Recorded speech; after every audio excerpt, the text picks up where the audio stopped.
আমার ফেসবুক ফ্রেন্ডের উদ্দেশ্যে কিছু কথা বলতে চাই। কথাগুলো খুবই গুরুত্বপূর্ণ। আপনারা খুব মনোযোগ সহকারে কথাগুলো শুনবেন। আপনার কি ফেসবুক আইডি নাই? যদি আপনার ফেসবুক আইডি থাকে তাহলে অবশ্যই আপনি এখান থেকে টাকা ইনকাম করতে পারবেন। এটা 100%। এটা ২ দিন আগে হোক আর পরে হোক। তবে আপনাকে একটু এর পিছনে পরিশ্রম করতে হবে। যদি পরিশ্রম করতে পারেন তাহলে আপনি এখান থেকে টাকা ইনকাম করতে পারবেন।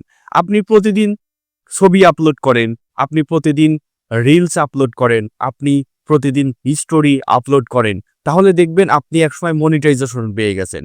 আর মনিটাইজেশন পেয়ে গেলে আপনি 100% টাকা ইনকাম করতে পারবেন। মানুষ ফেসবুক থেকে হাজার, হাজার লক্ষ, লক্ষ টাকা ইনকাম করছে। ভাই আমরাও পারবো। হয়তো আজকে না হোক কালকে, কালকে না হোক পরশু, ভাই একদিন না একদিন পাবো, আমরাও পাবো। তবে ভিডিওটি অবশ্যই আপনারা শেয়ার এবং লাইক, কমেন্ট এগুলো করবেন। এগুলো করলে আপনাদের এনগেজমেন্ট বাড়বে। এনগেজমেন্ট বাড়লে আপনাদের ভিউ বাড়বে। ভিউ বাড়লে আপনাদের মনিটাইজেশন তাড়াতাড়ি আসবে। তো আর দেরি না করে আপনারা শুরু করে দেন। কাজ করা শুরু করেন। ভাই কাজ করা শুরু করলে সবকিছু হয়ে যাবে ইনশাআল্লাহ।